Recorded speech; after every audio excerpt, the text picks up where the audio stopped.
அனைவருக்கும் வணக்கம். இந்த பதிவில் நம்ம எதை பற்றி பார்க்க போகிறோன்னு தெரிஞ்சுக்கிறதுக்கு முன்னாடி மறக்காமல் நம்ம சேனலை சப்ஸ்கிரைப் பண்ணிக்கோங்க. பக்கத்தில் இருக்கிற பெல் பட்டனையும் கிளிக் பண்ணிவிட்டு ஆளுங்கிற ஆப்ஷன் கொடுத்துட்டிங்கன்னா நான் போடுற வீடியோக்கள் எல்லாமே மிஸ் ஆகாமல் நோட்டிஃபிகேஷனில் வந்துடும். இந்த பதிவு மிக மிக முக்கியமான பதிவு, அனைவரும் தெரிந்து கொள்ள வேண்டிய ஒரு பதிவு அப்படின்னே சொல்லாங்க. நம்முடைய வாழ்க்கையில் ஒவ்வொருத்தங்களுக்கும் ஒவ்வொரு விதமான கஷ்டங்கள் இருக்கும். நிறைய பேர் புலம்பிக்குவாங்க, நமக்கு மட்டும் ஏன் இப்படி நடக்குது, நல்லதே நடக்க மாட்டேங்குது, எப்போ பார்த்தாலும் கஷ்டமாக இருக்குதே, ஒன்றா பண கஷ்டம் இல்லைன்னா மன கஷ்டம் இதே மாதிரி இருக்குதே அப்படின்னு சொல்லிட்டு நம்ம வருத்தப்பட்டிருப்போம் இல்லையா. அதுக்கெல்லாம் காரணம் என்ன அப்படின்னு பார்த்திங்கன்னா நம்ம முற்பிறவியில் செஞ்ச பாவங்கள் அப்படின்னு சொல்லலாம். இது போல பாவங்கள் நீங்கவும் கர்ம வினைகள் நீங்கவும் நம்ம ஒரு வழிபாடு மற்றும் பரிகாரம் செஞ்சோம் அப்படிங்கும்போது நமக்கு கைமேல் பலன் நிச்சயம் அப்படின்னே சொல்லலாம். அதன்படி பார்க்கும்போது நாளைய நாளில் நான் சொல்கிற இந்த ஒரு விஷயத்தை மட்டும் நீங்கள் செஞ்சீங்க அப்படிங்கும்போது அளப்பரிய நன்மைகள் கிடைக்குங்க. மேலும் உங்கள் வாழ்க்கையில் நீங்கள் தெரிஞ்சு தெரியாமல் ஏதாவது ஒரு பாவம் பண்ணியிருந்தீங்க அப்படிங்கும்போது அது எல்லாமே நீங்கும். ஒரே ஒரு பரிகாரம் எல்லா பாவத்தையும் நீக்குமா? அப்படி என்ன பரிகாரம், அப்படி எந்த நாளில் அதை செய்யணும் அப்படின்னு பார்த்தீங்கன்னா நாளைய நாளில் தான் நம்ம அதை செய்யணும். நாளைக்கு பார்த்தீங்கன்னா ஜனவரி மாதத்தின் 25ஆம் தேதி, தை மாதத்தின் 11ஆம் தேதி நிறைஞ்ச ஞாயிற்றுக்கிழமை. ஞாயிற்றுக்கிழமைங்கிறது சூரிய பகவானுடைய வழிபாட்டுக்கு ஏற்ற ஒரு நாளாக கருதப்படுது. நாளைக்கு பார்த்திங்கன்னா நமக்கு சப்தமி திதியானது இருக்குது. எப்பவும் இருக்கும் இல்லையா, மாதத்துக்கு 2 தடவை, அந்த மாதிரி சப்தமி திதி கிடையாதுங்க. இது தை மாதத்தில் வரக்கூடிய சப்தமி திதி, அதாவது அமாவாசைக்கு பிறகு வளர்பிறையில் வருது இல்லையா, இந்த சப்தமியை ரத சப்தமி அப்படின்னு சொல்லுவோம். தை மாத சப்தமியில் தான் சூரிய பகவான் அவதரிச்சாரு அப்படிங்கிறதுனால இதை சூரிய ஜெயந்தி அப்படின்னும் சொல்லுவோம். இந்த சப்தமி திதியானது நமக்கு இன்று இரவு 11:15 அப்படிங்கும்போதே தொடங்கிடுச்சுங்க. இது நாளை இரவு 9:19 வரைக்கும் இருக்குது. நான் இப்போ சொல்லக்கூடிய இந்த ஒரு பரிகாரத்தை நீங்கள் நாளைக்கு காலையில் நேரமாக எழுந்து செய்கிற மாதிரி இருக்கும். முடிஞ்ச அளவுக்கு ஒரு 8 மணிக்குள்ளாரையாவது நீங்கள் செய்யறது அப்படிங்கிறது நல்லது. தினமுமே காலையில் சூரிய உதயத்தின் போது எழுந்திருக்கிறது அப்படிங்கிறது நல்லது. அப்படி தினமும் பண்ண முடியலன்னா கூட நாளைக்கு காலையில் நேரமே எழுந்துக்கோங்க.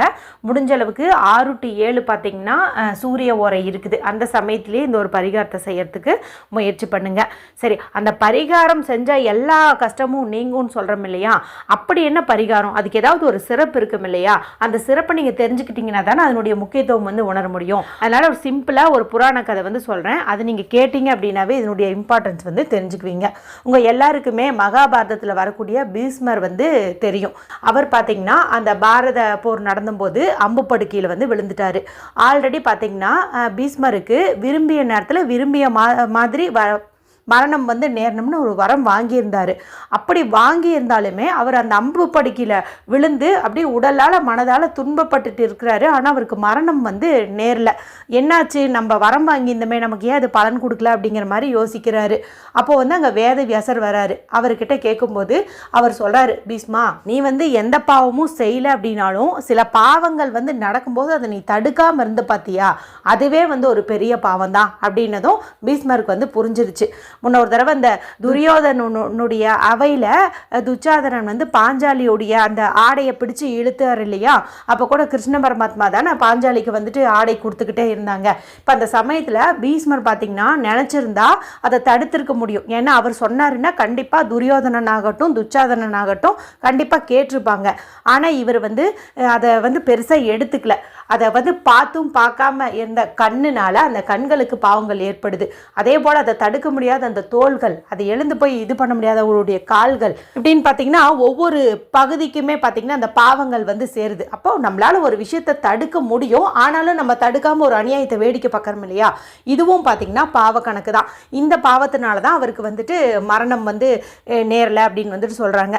சரி, நான் பெரிய பாவம் பண்ணிட்டேன், இந்த பாவங்களையெல்லாம் எரிக்கணும்னா அந்த சூரியனுடைய ஒளியை எனக்கு பிழிஞ்சு என் மேலே ஊற்றுங்க, அப்போ தான் சரியாகும் அப்படின்னு சொல்கிறாரு. அதுக்கு ஏற்கனவே வேதவியாசர் எருக்க நிலைகளை கொண்டு வராரு. இது பார்த்திங்கன்னா சூரிய பகவானுக்கு உகந்தது. இதை அர்க்கபத்திரம் அப்படின்னு தான் சொல்லுவாங்க. ஏன்னா அர்க்கம்னா சூரியன் அப்படின்னு சொல்லுவாங்க. இந்த சூரிய பகவானுக்கு உகந்த இந்த இலைகளை உன்னுடைய கண்களில் 2, கால்களில் 2, தலையில் புஜங்கள் அதாவது தோலில் 2 இந்த மாதிரி வச்சுட்டு அந்த சூரிய ஒளியில் இருக்கும்போது நீ செஞ்ச பாவங்கள் எல்லாமே விலகும். அதன் பிறகு உன்னுடைய உயிர் வந்து நீ விருப்பப்பட்டபடி வந்து பிரியும் அப்படின்னு வந்துட்டு சொல்லி அதே போல் எருக்கன் இலைகளால் வந்துட்டு அவர் அலங்காரிக்கிறாரு. கொஞ்ச நேரத்திலே பார்த்திங்கன்னா பீஷ்மர் வந்து இறந்துடுறாரு. அப்போ வந்து தர்மர் வந்து கேட்குறாரு, இவர் வந்து பிரம்மச்சாரியாக இருக்கிறதுனால இவருடைய இறுதி சடங்கு இதெல்லாம் வந்துட்டு செய்யணும், யார் வந்து இவருக்கு தர்ப்பணம் கொடுப்பாங்க, அதை நினச்சி எனக்கு கவலையாக இருக்குது அப்படின்னு வந்து சொல்லும்போது வேதவியாசர் வந்து சொல்கிறாரு, பீஷ்மரை பொறுத்த வரைக்கும் சொல்லாலையும் செயலாலையும் ரொம்ப நேர்மையானவர், அவருக்கு வந்துட்டு இந்த மாதிரி தர்ப்பணம் கொடுக்கணும் அப்படின்ட்டு அவசியம் இல்லை. இருந்தாலும் இந்த பாரதத்தில் உள்ள எல்லா மக்களுமே இந்த ரத சப்தமி நாளில், அதாவது தை அமாவாசைக்கு பிறகு வரக்கூடிய அந்த 7வது நாளில் உலக மக்கள் அனைவருமே பார்த்திங்கன்னா பீஷ்மருக்காக தர்ப்பணம் வந்து கொடுப்பாங்க, அவரை நினச்சி நீர்வார்த்து வழிபாடு செய்வாங்க, அந்த பாக்கியம் வந்து பீஷ்மருக்கு உண்டு அப்படின்னு வந்து சொல்கிறாரு. அதன்படி தான் நம்ம வந்து இந்த சப்தமி நாளில் எருக்கன் இலை கொண்டு குளிக்கணும். அதே போல் அதுக்கு அடுத்த நாள் பார்த்திங்கன்னா பீஷ்மாஷ்டமி வரும். அந்த நாளில் பீஷ்மருக்கு நம்ம நீர்வாற்று தர்ப்பணம் கொடுக்கலாம். அதே போல் நம்மளுடைய இறந்து போன முன்னோர்கள் இருக்கிறாங்க இல்லையா, அவங்களுக்கும் இந்த நாளில் வந்துட்டு நம்ம தர்ப்பணம் கொடுக்கறது அப்படிங்கிறது வந்து நல்லது. இதன் மூலமாக நம்மளுடைய சகல விதமான பாவங்களும் நீங்கி நல்ல ஒரு ஒளிமயமான வாழ்க்கையை வந்து அமையும். அரசு வேலை வந்து கிடைக்கும். சொத்து விவகாரங்கள் ஏதாவது இருந்துச்சுன்னா அது நமக்கு சாதகமாக முடியும். மொத்தத்தில் ஒரே வரியில் சொல்லணும்னா சகல சம்பத்துகளும் உண்டாகும் அப்படின்னே வந்து சொல்லலாம். சரி, இப்போ இந்த ரத சப்தமி நாளில் நம்ம எருக்கன் இலை குளியல் எப்படி எடுத்துக்கணும் அப்படிங்கிறத பார்த்தலாம். இதுக்கு நமக்கு 7 அல்லது 9ங்கிற எண்ணிக்கையில் எருக்கன் இலைகள் வந்து தேவைப்படுது. வெள்ளை இருக்கணும் அல்லது ஊதா நிற பூ வரக்கூடிய இருக்கணும், ஏதாவது ஒன்று நீங்கள் 7ங்கிற எண்ணிக்கையில் வந்து எடுத்துக்கோங்க. இதிலிருந்து பால் வரும், அதனால் நீங்கள் இந்த இலையை பார்த்து பறிங்க. சுத்தமான தண்ணீரில் வந்து கழுவி கொஞ்ச நேரம் அதை அப்படியே வந்து விட்டுருங்க. அதன் பிறகு இதை வந்து நீங்கள் குளிக்கிறதுக்கு பயன்படுத்துங்க. இப்போ குளிக்கும் தண்ணீர் சுடு தண்ணியோ பச்சை தண்ணியோ அதை நீங்கள் பிடிச்சு வச்சுக்கோங்க. இந்த எருக்கன் இலைகள் இருக்குதுல, இதை ஆல்ரெடி நம்ம கழுவிட்டோம். இப்போ இதை ஒன்று மேலே ஒன்று வந்து நீங்கள் அடுக்கணும். அதாவது அந்த மேலே வலுவலுன்னு இருக்கும் இல்லையா, நல்லா பாலிஷ்டாக இருக்கும் பாருங்கள், அதுக்கு மேலே ஒன்று மேலே ஒன்றா அடுக்கிட்டு இப்போ அந்த பாலிஷ்டான பகுதி நம்மளுடைய உச்சந்தலையில் இருக்கிற மாதிரி நீங்கள் வச்சுக்கோங்க. இப்போ அந்த மேலே இருக்குது இல்லையா அந்த 7வது இலை, அதுக்கு மேலே பெண்கள் வந்து குளிக்கும்போது அட்சதை வச்சுக்கோங்க. அட்சதைனா மஞ்சள், அரிசி, அது கூட கொஞ்சம் நெய் கலந்தது, இது வந்துட்டு நீங்கள் வச்சுக்கோங்க.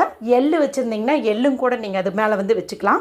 இப்போ இந்த தண்ணீரை பயன்படுத்தி நீங்கள் சூரிய பகவானை வேண்டிக்கோங்க. என்னுடைய பாவங்கள் எல்லாம் நீங்கணும், நான் தெரிஞ்சோ தெரியாமலே எத்தனையோ விதமான பாவங்கள் செஞ்சிருந்தாலும் அது எல்லாமே வந்து நீங்கணும்னு சொல்லி மனதார வேண்டிக்கிட்டு அந்த தண்ணீரை கொண்டு நீங்கள் தலையில் வந்து ஊற்றிக்கோங்க. இப்படி நீங்கள் ஊற்றும் போது அந்த இலைகளெல்லாம் கீழே பாத்ரூமில் விழத்தான் செய்யும், அதெல்லாம் நீங்கள் குளித்து முடிச்சதுக்கப்புறமா அப்புறப்படுத்திடலாம். சரிங்களா? இப்போ உங்களுக்கு இந்த 7 இலை சரியாக போயிடும். அடுத்து உங்கள் கணவர் குளிக்கிறாருங்கும்போது அவருக்கு இதே மாதிரி 7 இலை நீங்கள் தனியாக வந்துட்டு பறிச்சுட்டு வந்து வச்சுக்கோங்க. அதில் வந்துட்டு நம்ம அட்சதை கூட திருநீர் இருக்குது இல்லையா, திருநீர் வந்து வைக்கணும். இப்போ ஆண்கள் குளிக்கும்போது திருநீர் சேர்த்துக்கணும், பெண்கள் குளிக்கும்போது வெறும் அட்சதை, அதாவது அட்சதை அது கூட கொஞ்சம் மஞ்சள், இந்த மாதிரி கூட நாங்கள் வந்துட்டு வச்சுக்கலாம். அதே போல் எள்ளு இருந்துச்சு அப்படின்னா எள்ளு வந்து பயன்படுத்துங்க. அதாவது அட்சதை, எள்ளு இது வந்து டிஃபால்ட்டாக நம்ம யூஸ் பண்ணணும். ஆண்களுங்கும் போது திருநீர் சேர்த்துக்கணும், பெண்களுங்கும் போது மஞ்சள் தூள் சேர்த்துக்கணும், அவ்வளவே தான். இப்போ இதை வச்சுட்டு நீங்கள் குளிச்சுருங்க. இப்படி குளிச்சுட்டு முடிச்சு வந்த பிறகு நீங்கள் வீட்டு வாசலில் சூரிய பகவான் நல்லா தெரியிற மாதிரி இருக்கும் இல்லையா, அந்த இடத்துல கொஞ்சம் தண்ணி தெளித்து சுத்தம் பண்ணிக்கோங்க. அங்கே வந்துட்டு இப்போ நான் ஸ்க்ரீனில் காட்டுறேன் பாருங்கள், இது வந்து ரதசப்தமி கோலம் அப்படின்னு வந்து சொல்லுவாங்க. இந்த கோலத்தை நீங்கள் பார்த்து பொறுமையாக வந்து வரைஞ்சிக்கோங்க. கிழக்கு நோக்கின மாதிரி மண்ணகல் தீபம் வந்து ஏற்றி வைங்க. உங்களால் முடிஞ்சுது அப்படின்னா சர்க்கரை பொங்கல் நிவேதனம், உளுந்து வடை இது வந்து பண்ணுங்கள். இல்லைன்னா கொஞ்சம் கோதுமையாவது நீங்கள் ஒரு பவுலில் போட்டு நீங்கள் முன்னாடி படையல் மாதிரி வச்சு வழிபாடு வந்து செய்யுங்க. வழிபாடு செஞ்ச பிறகு அந்த கோதுமையை வந்துட்டு நீங்கள் பக்கத்தில் குளம் இருக்குதுன்னா அங்கே மீன்களுக்கு தானமாக நீங்கள் கொடுத்துடலாம். இல்லைன்னா மொட்டை மாடியில் இல்லை மரத்துக்கடியில் இந்த மாதிரி வந்துட்டு நீங்கள் தானமாக வந்து போட்டுடலாம். ஏன் இப்படி நான் சொல்கிறேன்னு பார்த்தீங்கன்னா, ரதசப்தமி நாளில் நம்ம வந்து கொடுக்கக்கூடிய தானத்துக்கு அளப்பரிய பலன்கள் வந்து கிடைக்குமா. அதனால் நம்ம கண்டிப்பாக வந்துட்டு ஏதாவது ஒரு வகையில் யாருக்காவது, அதாவது சாப்பாடு வாங்கி கொடுக்குறதோ இல்லை எறும்புகளுக்கு உணவு கொடுக்குறதோ, இந்த மாதிரி ஏதாவது ஒரு வகையில் தானம் செய்கிறது அப்படிங்கிறது நல்லது. அது மட்டும் இல்லாமல் இப்போ நான் உங்களுக்கு வந்துட்டு சூரிய பகவானுடைய காயத்ரி மந்திரம் வந்து கொடுக்குறேன். அதை வந்து நீங்கள் சொல்கிறது அப்படிங்கிறது நல்லது. அந்த மந்திரம் உங்களுக்கு ஸ்க்ரீனில் தெரியும், நானும் சொல்லி காட்டுறேன். ஓம் அஸ்வத் வஜாய வித்மஹே பாசஹஸ்தாய தீமஹி தன்னோ சூரிய பிரசோதயாத். இதுதான். இது வந்து சொல்லுங்கள். இது உங்களுக்கு சொல்கிறதுக்கு சிரமமாக இருக்குது அப்படிங்கும்போது ஓம் சூர்யாய நமக அப்படிங்கிற மாதிரியாவது நீங்கள் சொல்லலாம். கிழக்கு பக்கம் பார்த்த மாதிரி, சூரியனை பார்த்த மாதிரி சொல்லுங்கள். கூடவே ஒரு சொம்பு தண்ணீர் வந்து வச்சுக்கோங்க. அது உங்களுடைய இடது கையில் வச்சுக்கோங்க.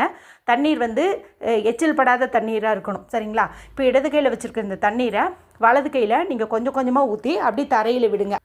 முடிஞ்ச அளவுக்கு காலையில் ஒரு 8:30ங்கிறதுக்குள்ளே நீங்கள் இந்த ஒரு பரிகாரத்தை வழிபாட்டை பண்ணுறது அப்படிங்கிறது ரொம்ப ரொம்ப நல்ல பலனை வந்து கொடுக்கும். இந்த வீடியோ குறித்து ஏதாவது சந்தேகங்கள் இருந்தால் கமெண்ட் பண்ணுங்கள். பிடிச்சிருந்தால் மற்றவங்களோடையும் ஷேர் பண்ணுங்கள், லைக் பண்ணுங்கள். மற்றும் ஒரு பயனுள்ள பதிவில் உங்களை சந்திக்கிறேன். நன்றி, வணக்கம்.